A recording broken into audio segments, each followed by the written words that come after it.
कर्म का फल व्यक्ति को उसी तरह ढूंढ लेता है जैसे कोई बछड़ा सैकड़ों गायों के बीच अपनी मां को ढूंढ लेता है। मैं सभी जीवों में विद्यमान हूं, मैं चींटी में भी विद्यमान हूं और हाथी में भी विद्यमान हूं। व्यक्ति कर्म करने से कभी छुटकारा नहीं पा सकता है, इसलिए तुम्हें हमेशा कर्म करते रहना चाहिए, क्योंकि कर्म के बिना तुम्हारे शरीर का निर्वाह भी नहीं हो सकता है। शरीर का हिस्सा है। सुख दुख का एहसास करना आत्मा का नहीं, शरीर का काम है। मान अपमान, लाभ हानि, गम और खुशी सब मन का खेल है। मैं हमेशा तुम्हारे साथ और तुम्हारे आसपास रहता हूं, चाहे तुम कुछ भी कर रहे हो। मनुष्य उसके लिए शोक करता है जो शोक करने के योग्य नहीं है, और फिर भी ज्ञान की बातें करते हो। बुद्धिमान व्यक्ति न जीवित और न ही मृत व्यक्ति के लिए शोक करते हैं। मोहग्रस्त होकर अपने कर्तव्य पथ से हट जाना मूर्खता है, क्योंकि इससे ना तो तुम्हें स्वर्ग की प्राप्ति होगी और ना ही तुम्हारी कीर्ति बढ़ेगी। निर्बलता अवश्य ईश्वर देता है, परंतु मर्यादा मनुष्य का मन खुद निर्माण करता है। विषयों का चिंतन करने से विषयों की आसक्ति होती है, आसक्ति से इच्छा उत्पन्न होती है और इच्छा से क्रोध होता है, क्रोध से सम्मोहन और अविवेक उत्पन्न होता है। अमीर बनने के लिए एक एक क्षण संग्रह करना पड़ता है, किंतु अमर बनने के लिए एक एक कण बांटना पड़ता है। जन्म लेने वाले के लिए मृत्यु उतनी ही निश्चित है जितना कि मृत होने वाले के लिए जन्म लेना। इसीलिए जो अपरिहार्य है उस पर शोक मत करो। क्रोध से भ्रम पैदा होता है, भ्रम से बुद्धि व्यग्र होती है, और जब बुद्धि व्यग्र होती है तब तर्क नष्ट हो जाता है। जब तर्क नष्ट होता है तब व्यक्ति का पतन हो जाता है। धर्म युद्ध में कोई भी व्यक्ति निष्पक्ष नहीं रह सकता है। धर्म युद्ध में जो व्यक्ति धर्म के साथ नहीं खड़ा है, इसका अर्थ है वह अधर्म का साथ दे रहा है, वह अधर्म के साथ खड़ा है। अगर कोई मनुष्य हमारे साथ बुरा कर रहा है तो उसे करने दो, यह उसका कर्म है और समय उसके कर्म का फल उसे जरूर देगा। लेकिन हमें कभी भी किसी के साथ बुरा नहीं करना चाहिए, क्योंकि यही हमारा धर्म है। इच्छा पूरी नहीं होती तो क्रोध बढ़ता है, और इच्छा पूरी होती है तो लोभ बढ़ता है। इसलिए जीवन की हर स्थिति में धैर्य बनाए रखना। गीता के ज्ञान ने हर व्यक्ति को उसके जीवन में उत्तम ही बनाया है। यह मनुष्यों को उनके कमियों पर विजय पाना सिखाती है। गीता के अनुसार अगर कोई अपमान महसूस कराए तो संयम और क्षमा भाव से उसका मुकाबला करना चाहिए। गीता में कभी भी अपने आत्मसम्मान को तकलीफ पहुंचाकर अपमान को सहना नहीं सिखाया गया है, लेकिन कुछ जगहों पर इस अपमान को सहना आपकी सफलता की सीढ़ी बताया गया है। श्री कृष्ण बताते हैं कि इन 3 परिस्थितियों में अपमान सहना आपको एक बेहतर इंसान बनाता है। कौन कौन सी हैं वो 3 परिस्थितियां, चलिए जानते हैं। कई बार माता पिता क्रोध में आकर या हमें और अधिक पुश करने के लिए हमारा अपमान कर देते हैं। भगवत गीता के अनुसार व्यक्ति को अपने माता पिता द्वारा किया गया अपमान सहज रूप से सह लेना चाहिए, क्योंकि उनका अपमान कभी भी आपके आत्मसम्मान को चोट पहुंचाने के लिए नहीं होता, बल्कि वो आपको हालातों से लड़ना सिखाना चाहते हैं। माता पिता का द्वारा किया गया अपमान सीख के रूप में आपको जीवन की परेशानियों से लड़ना सिखाता है। कई लोग माता पिता के अपमान को दिल से लगा लेते हैं और उनसे क्रोधित रहते हैं, लेकिन ऐसा करना आपका ही अहित करेगा। कई बार शिक्षक और गुरु भी क्रोधित होकर या आपको सुधारने के लिए आपका अपमान कर देते हैं। अपने गुरु या शिक्षक द्वारा हुआ अपमान भी बिना कोई प्रतिक्रिया दिए सह लेना चाहिए और उन्हें उल्टा नहीं बोलना चाहिए। शास्त्रों में यह कहा गया है कि माता पिता या गुरु के कड़ीडी डेजवे बोल आपको जीवन की सच्चाइयों और कठिनाइयों से परिचित करवाते हैं।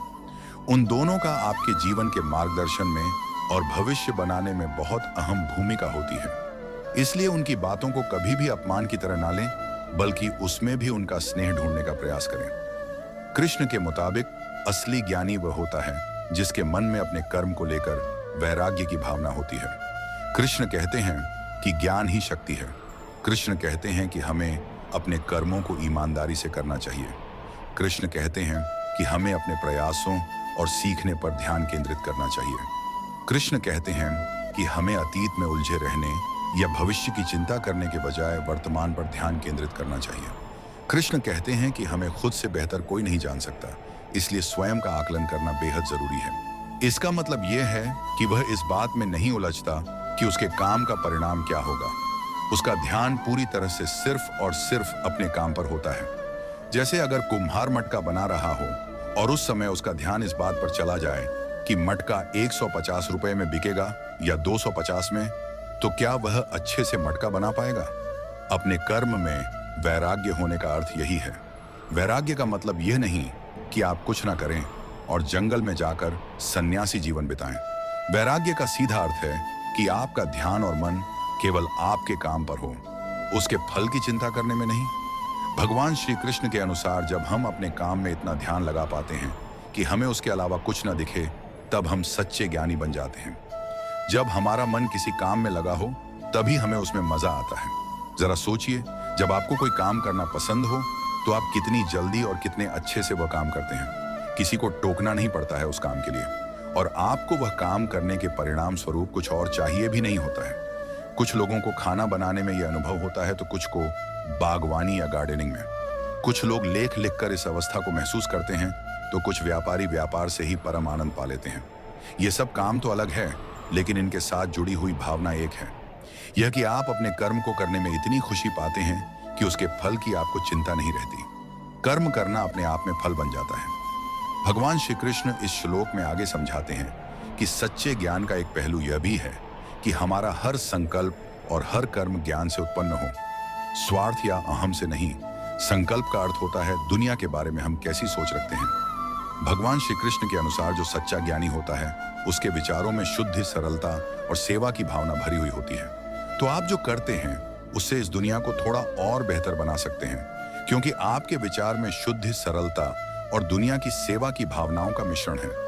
उसी तरह जब भी आप कोई कर्म करते हैं तो मन में यह बात जरूर रखिए कि अगर आप किसी का भला नहीं कर सकते हैं तो किसी का बुरा भी ना करें। जब आपका कर्म इस विचार से उठेगा तो वह अपने आप ही ज्ञान का प्रतीक बन जाएगा। जब भी आप ज्ञान की परिभाषा खोजने लगें तो भगवान श्री कृष्ण की इन सरल लेकिन गहरी बातों को याद जरूर करें। जीवन में प्रगति और ज्ञान की प्राप्ति के लिए एक ही मार्ग होता है, और वह मार्ग जाता है सीधा गुरु के पास।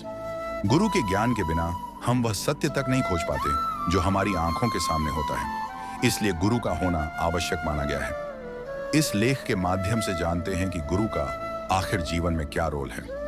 अर्जुन श्री कृष्ण से कहते हैं कि अपने सगे संबंधियों, गुरुजनों और मित्रों का वध करके मैं राज्य प्राप्ति का सुख भोगूं।